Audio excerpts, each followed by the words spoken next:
Madiga reservation పోరాట సమితి, MSP, MEF, MSF, అనుబంధ విభాగాల సంఘాల విస్తృత స్థాయి సమావేశం విశాఖలో జరిగింది. నగరంలో విజేఎఫ్లో జరిగిన సమావేశంలో అనుబంధ సంఘాల నాయకులు పాల్గొని పలు అంశాలపై చర్చించారు. ఈ సమావేశానికి ఎంఆర్పీఎస్ రాష్ట్ర ప్రధాన కార్యదర్శి ఎలీషా మాదిగ, పలువురు నాయకులు పాల్గొన్నారు.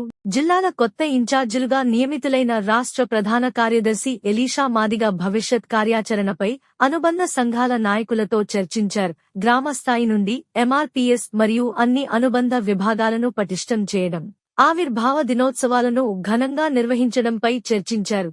అనంతరం ఇన్ఛార్జీలుగా నియమితులైన సందర్భంగా ఎలీషా మాదిగను పలు సంఘాల నాయకులు ఘనంగా సత్కరించి అభినందించారు. ఆంధ్రప్రదేశ్, తెలంగాణలో ఉన్నటువంటి ఎంఆర్పీఎస్ అనుబంధ సంఘాల ముఖ్య నాయకులతో, ప్రతినిధి బృందంతో మాట్లాడి ఆయన అన్ని జిల్లాలకి కూడా ఇన్ఛార్జీలు ప్రకటించారు. ఈ ఇన్ఛార్జీలు ప్రకటించిన దాంట్లో భాగంగా నేను విశాఖ జిల్లాకి ఇన్ఛార్జిగా రావడం జరుగుతుంది. ఈ విశాఖ జిల్లాలో అలాగే ఆంధ్రప్రదేశ్లో ఉన్నటువంటి 26 జిల్లాల్లో కూడా ఇప్పటి వరకు ఎంఆర్పీఎస్ ఉద్యమం 30 సంవత్సరాల సుదీర్ఘ పోరాటం, ఏదైతే మాదిగ జాతి 100 తరాల భవిష్యత్తు అయినటువంటి లక్ష్య సాధన చేరుకుందో, ఈ లక్ష్య సాధన చేరుకున్న సందర్భంగా ఈ సమాజంలో ఉండబడేటువంటి అన్ని సామాజిక వర్గాల ప్రజలను దీనిలో పాలిభాగస్వాములు చేస్తూనే ఈ విజయానికి ఎంఆర్పీఎస్ ముందుండి పోరాటాలు చేస్తే వెనక నుంచి సామాజిక కోణంలో ఎన్నో వర్గాల ప్రజలు అండగా నిలబడటం జరిగింది. మనం చూసుకుంటే ఎంఆర్పీఎస్ ఉద్యమం 3 దశాబ్దాల కాలంలో 3 సార్లు విజయాన్ని సాధించింది. 1997లో ఒకసారి రిజర్వేషన్ వర్గీకరణ సాధించుకున్నాం.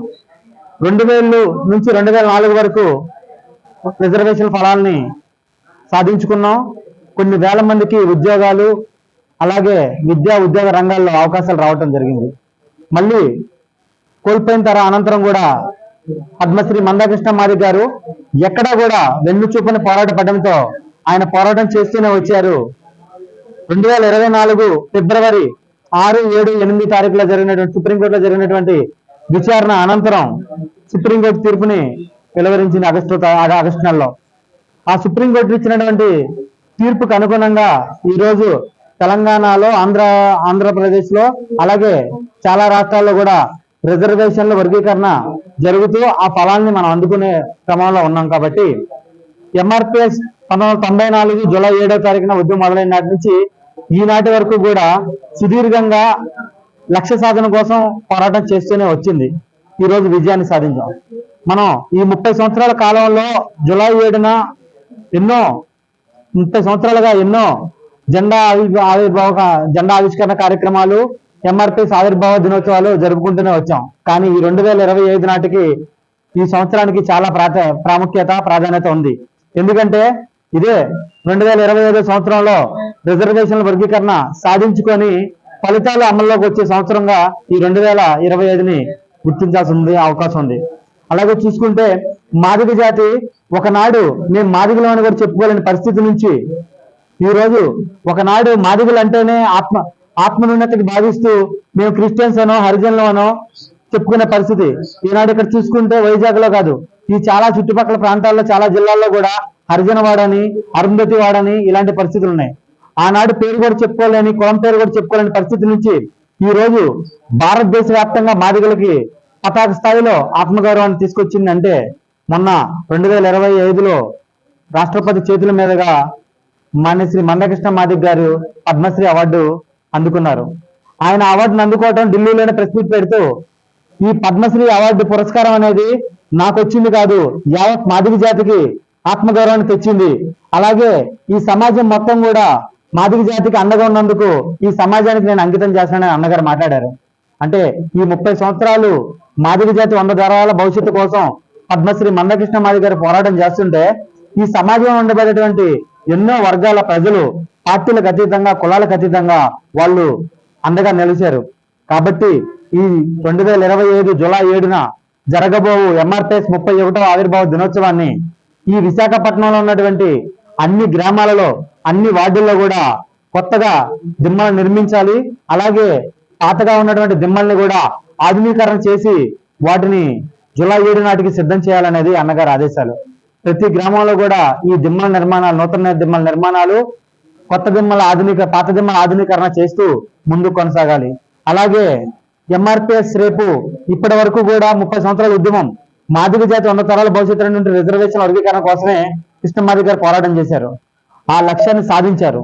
కాబట్టి అన్నగారు రేపు భవిష్యత్తులో ఈ సమాజంలో ఎంఆర్పిఎస్ కి, మాదిగ జాతికి ఇన్ని సంవత్సరాలుగా అండగా నిలబడినటువంటి సమాజంలో ఉన్నటువంటి ఎన్నో ఉమ్మడి సమస్యల పైన భారతదేశ వ్యాప్తంగా కూడా ఆయన పోరాటాలు చేసే విధంగా భవిష్యత్తులో కార్యాచరణ రూపొందించబోతున్నారు. కాబట్టి ఆయన రూపొందించబడేటువంటి కార్యాచరణ భారతదేశ వ్యాప్తంగా కూడా ఉంటుంది. కాబట్టి ఆయన ఒక నిర్ణయం తీసుకుంటే అది ఎన్ని ఆటుపోట్లు ఎదురైనా, ఎన్ని వెన్నుపోట్లు ఎదురైనా, ఎన్ని ఎదురుపోట్లు ఎదురైనా కూడా ఆయన వెన్నుచూపని ధైర్యంతో ఆయన ముందుకు కొనసాగుతాడు. కాబట్టి ఈ పటిష్టమైన రేపు తీసుకోబోయే నిర్మాణాలకి, భవిష్యత్తు కార్యాచరణకి కూడా సంస్థాగత నిర్మాణాలు ఉండాలని ప్రతి గ్రామంలో, ప్రతి వార్డులో కూడా యువతతో, చదువుకున్నటువంటి విద్యావంతులతో నూతన కమిటీల నిర్మాణం, సంస్థాగత నిర్మాణాలు చేయాలనేది అన్నగారి ఆదేశాలు. అలాగే ఈ నిర్మాణాలు చేస్తూనే ఈ నెల రేపటి నుంచి చూసుకుంటే జూన్ 6వ తారీఖు నుంచి జూలై 6వ తారీఖు వరకు కూడా నెల రోజులు ఖచ్చితంగా ఈ నెల రోజులు కూడా ఒక్క క్షణం కూడా వృధా చేయకుండా ఈ విశాఖ జిల్లాలో ఉన్నటువంటి అన్ని వార్డులు, అన్ని జిల్లాల్లో కూడా పూర్తి నిర్మాణాలు చేపట్టే విధంగా మేము ముందుకు కొనసాగుతూనే ఆనాడు జూలై 7వ తారీఖున అన్ని గ్రామాల్లో కూడా జెండా ఆవిష్కరణ పండుగలు జరుపుతూ ఆ ప్రతి గ్రామంలో ఉన్నటువంటి కులాలకి, పార్టీలకు అతీతంగా అన్ని సామాజిక వర్గాల ప్రజా ప్రతినిధులను, కుల పెద్దలను, అక్కడ ఉన్నటువంటి సర్పంచ్లను, వార్డు మెంబర్లను అందరినీ కూడా అక్కడికి పిలిపించి వారికి సన్మానం చేయాలనేది. ఎందుకంటే సమాజం మొత్తం అండగా ఉంది కాబట్టి, అన్నగారి ఆదేశాలు కాబట్టి జూలై 7వ తారీఖున రేపు జరగబోయేటువంటి ఆవిర్భావ దినోత్సవం అనేది ఒక పండగల, మాదిగపల్లిలో ఒక పండగలా జరగాలనేది అన్నగారి ఆదేశాలు కాబట్టి దాన్ని అమలు చేయడం కొరకే నేను విశాఖ జిల్లాకి ఇన్ఛార్జిగా రావటం, ఇక్కడ ఉన్నటువంటి విశాఖ జిల్లాలో ఉన్నటువంటి ప్రధాన నాయకత్వం మొత్తం కూడా నన్ను ఘనంగా రిసీవ్ చేసుకోవటం,